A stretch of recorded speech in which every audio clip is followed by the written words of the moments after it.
Nous allons maintenant nous intéresser aux variables de type tableau en PHP. Pour cela, ouvrez une page modèle de type PHP. Placez-vous entre les deux balises. Les variables de type tableau permettent d'enregistrer des séries de valeurs. Pour illustrer mes propos, nous pourrions enregistrer sous le même nom toutes les notes d'une classe. La variable s'appellerait à ce moment-là classe et nous aurions autant d'éléments qu'il y a de notes qui, elles, pourraient être accessibles via un indice. Ce premier type de variable de tableau s'appelle des tableaux indicés. Nous allons voir donc le mode de déclaration d'un tableau indicé. Donc nous allons prendre comme nom notre exemple, à savoir note. Nous allons enregistrer donc note au pluriel puisqu'il y en a plusieurs. Ce sera le nom du tableau, note. La syntaxe des variables de type tableau en PHP est la suivante. Nous avons le nom de la variable, précédé évidemment du $, puis nous avons des crochets ouvrants, un crochet fermant, et nous allons mettre entre ces deux crochets l'indice qui correspond à l'élément du tableau.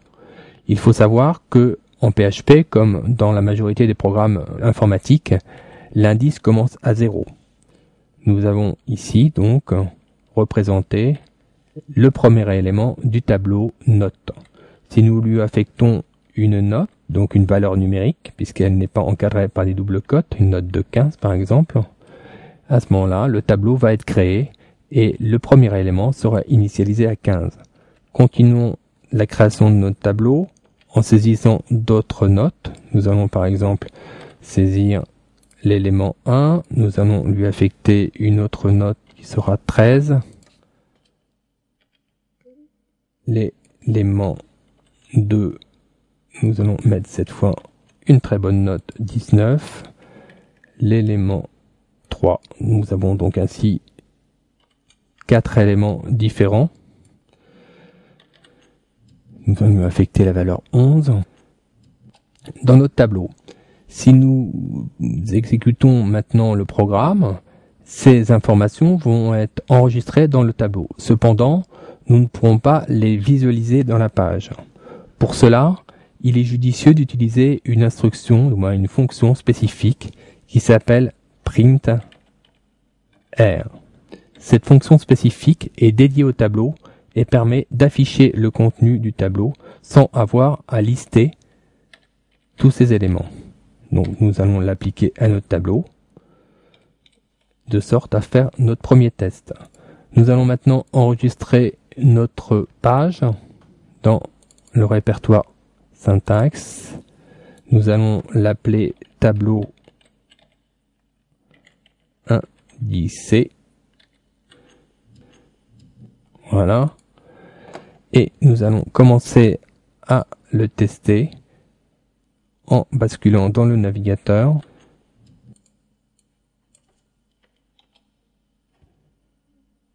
Et en ouvrant la page nouvellement créée, tableau indicé. Nous voyons ici que le printer que nous avons ajouté affiche individuellement les différents éléments du tableau. Nous avons donc l'élément de type 0, d'indice 0 qui est égal à 15, l'élément d'indice 1 qui est égal à 13, l'indice 2 à 19 et 3 à 11. Cette représentation sera exclusivement utilisée pour la mise au point des programmes. Nous verrons par la suite qu'il existe d'autres systèmes qui permettent d'exploiter le contenu d'un tableau dans le cadre de programmes de production, programmes finaux. Là, pour l'instant, nous utiliserons le printer exclusivement pour la mise au point de nos programmes. Cette mise au point, cette représentation du contenu du tableau peut paraître claire dans la mesure où notre tableau n'est pas très grand. Cependant, si le tableau prend de l'embonpoint, il peut s'avérer un peu confus. Pour cela, nous allons revenir dans le code et nous allons modifier ce printer en lui associant une balise HTML qui est d'ailleurs dépréciée maintenant, qui s'appelle la balise pré. C'est une balise HTML qui permettait de conserver la mise en forme du code dans sa représentation finale dans le navigateur. Cette balise est maintenant très peu utilisée. Nous allons nous la remettre au goût du jour et l'exploiter de sorte à pouvoir mettre en forme le contenu de ce tableau, et notamment pour des tableaux plus complexes. Enregistrez votre page, CTRL S, passez dans le navigateur, Alt Tab, actualisez la page en question avec CTRL R, et vous voyez que la représentation de notre printer est désormais beaucoup plus agréable, et on peut imaginer que si nous avions un tableau de 10, 15 ou 20 éléments, ce serait beaucoup plus lisible que s'ils étaient tous à la ligne l'un derrière l'autre. Revenons maintenant dans notre éditeur pour continuer notre expérimentation. Je vous propose d'étudier d'autres systèmes d'initialisation d'un tableau. Pour cela, nous allons copier ce même tableau et nous allons neutraliser la précédente initialisation en la commentant. Pour votre information, l'éditeur Notepad possède une fonction en clic droit sur la partie sélectionnée qui permet de commenter ou de décommenter tout un bloc de code. Si je clique dessus, vous voyez, toutes les lignes d'initialisation de mon premier tableau sont ainsi commentées. Je vais ainsi pouvoir modifier le deuxième bloc d'initialisation de mon tableau et je vais modifier ce bloc en lui enlevant les indices. Alors, quelques mots sur ce type d'initialisation.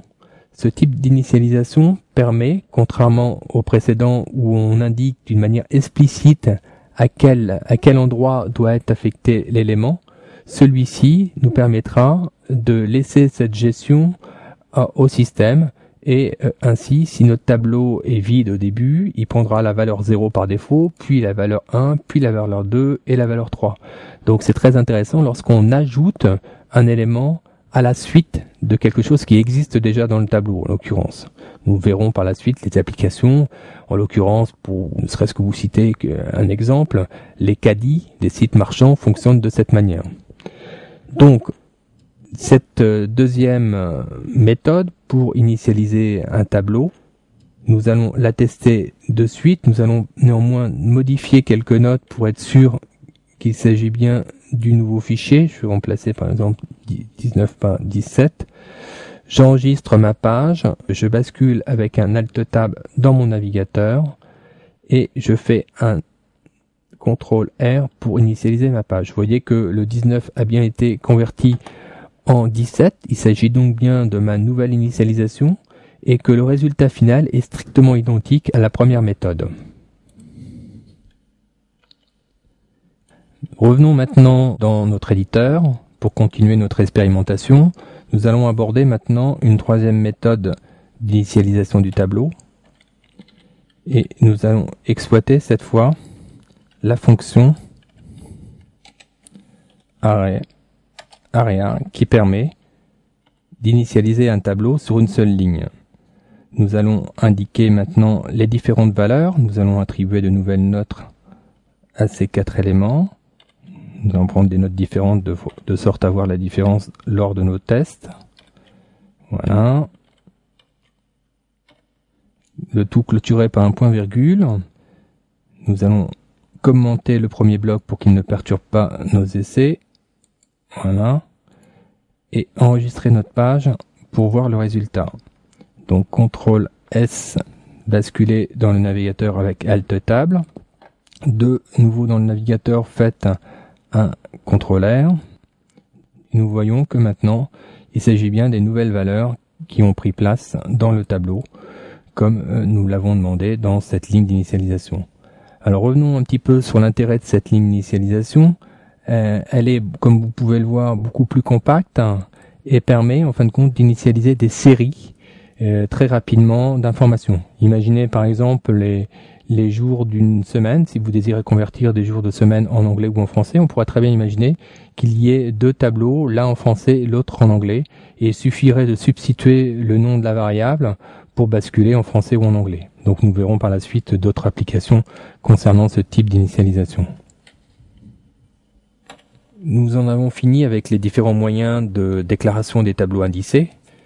Rappelons, avant de passer au tableau associatif, que les tableaux indicés sont très intéressants lorsqu'on doit parcourir tous les éléments d'un tableau à l'aide d'une boucle, puisqu'il suffit de substituer l'indice par un compteur, et nous aurons l'occasion d'aborder cette application par la suite lorsque nous verrons les boucles. L'inconvénient, évidemment, pour ce type de tableau, c'est qu'il faut connaître l'indice pour trouver la valeur correspondant à l'élément. Nous allons donc maintenant nous intéresser à un autre type de tableau qui n'a pas cet inconvénient, puisque nous allons plus parler d'indices mais de clés, et que la clé donc sera par exemple le nom de la personne. On peut très bien imaginer que pour notre application, nous puissions attribuer des noms de personnes. Donc je vais reprendre la structure du tableau que je vais décommenter tout de suite. Je vais commenter celle-ci par contre. Et voilà, nous allons donc convertir ce tableau en tableau associatif. Et pour cela, il suffit de substituer l'indice par le nom d'une personne. On va appeler par exemple le premier Jean. Évidemment, comme il s'agit de noms, il ne faut pas oublier d'encadrer le texte par des simples cotes. Alain, Anne et Claire.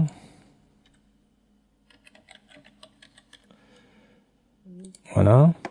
Donc nous avons converti notre tableau indicé en tableau associatif. Donc nous allons tester de la même manière cela dans notre page. CTRL S pour enregistrer la page, Alt Tab pour basculer sur notre navigateur et CTRL R pour actualiser la page. Nous voyons que maintenant les indices sont remplacés par les clés et que les valeurs attribuées sont bien celles que nous venons d'attribuer à notre nouveau tableau. Nous allons continuer notre expérimentation en revenant dans l'éditeur. On pourrait se demander si la deuxième méthode de déclaration d'un tableau indicé pourrait être appliquée au tableau associatif. Eh bien non, on ne peut pas anticiper en fin de compte le prénom que nous allons mettre dans la clé. Donc par conséquent, ce type de déclaration ne peut pas être utilisé en tableau associatif. Par contre, le troisième type, ici, lui, peut être adapté au tableau associatif. Donc je vais commenter mon bloc pour pas qu'il perturbe le fonctionnement de mon expérimentation. Et pour cela, il suffit de modifier un petit peu le contenu de la fonction des parenthèses de la fonction area en associant la clé, à savoir le prénom de chaque personne, et de lier la valeur avec deux symboles, le signe égal et le signe supérieur qui constitue donc une flèche d'attribution.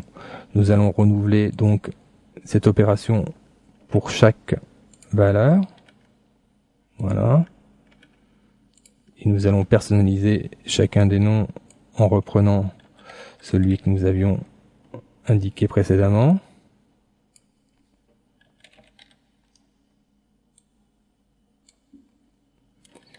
Claire. Nous enregistrons notre page et nous allons la tester de nouveau dans le navigateur. Alt Tab, CTRL R, et on voit que là, il s'agit bien de notre nouveau tableau puisque les valeurs étaient différentes et que le résultat final est strictement identique, hormis le fait que là, nous avons tout déclaré sur une seule ligne. Nous avons vu jusqu'à présent les déclarations des différents tableaux. Je vous propose de voir maintenant comment peut-on exploiter au sein d'un programme les valeurs, comment peut-on aller les récupérer dans les tableaux. Reprenons le tableau indicé que nous avions tout à l'heure. Nous allons commenter celui-ci et décommenter celui-ci. Dans le cadre d'un tableau indicé comme ça, eh bien, pour récupérer une variable, c'est très simple. Il suffit simplement d'afficher le nom du tableau avec l'indice qui correspond. À savoir, si je fais maintenant un écho de cette valeur, eh bien, la valeur qui va s'afficher ici sera ni plus ni moins que les 19, la valeur qui est affectée à l'élément 2 du tableau note.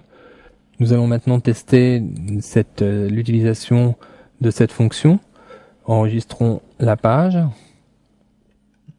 Alt Tab pour basculer dans le navigateur. CTRL R pour afficher le résultat. Nous voyons que là maintenant la valeur 19 qui correspond donc à l'élément 2 du tableau note s'affiche correctement dans notre navigateur. Nous allons voir maintenant de la même manière comment peut-on exploiter une information stockée dans un tableau associatif. Revenons pour cela dans notre éditeur de code. Commentons toute cette partie pour pas qu'elle nous nuise. Nous allons maintenant activer le tableau associatif.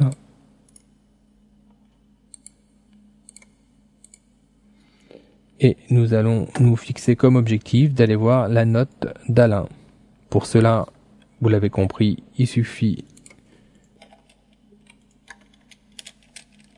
d'afficher la variable note avec comme clé Alain pour que celle-ci s'affiche dans le navigateur. Nous allons tester cela tout de suite.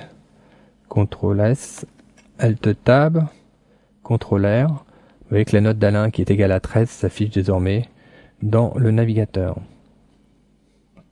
Nous en avons fini avec les déclarations de tableau. Nous pouvons faire un rapide comparatif des tableaux indicés et associatifs. Nous avons vu que les tableaux indicés étaient très intéressants pour être parcourus par des boucles.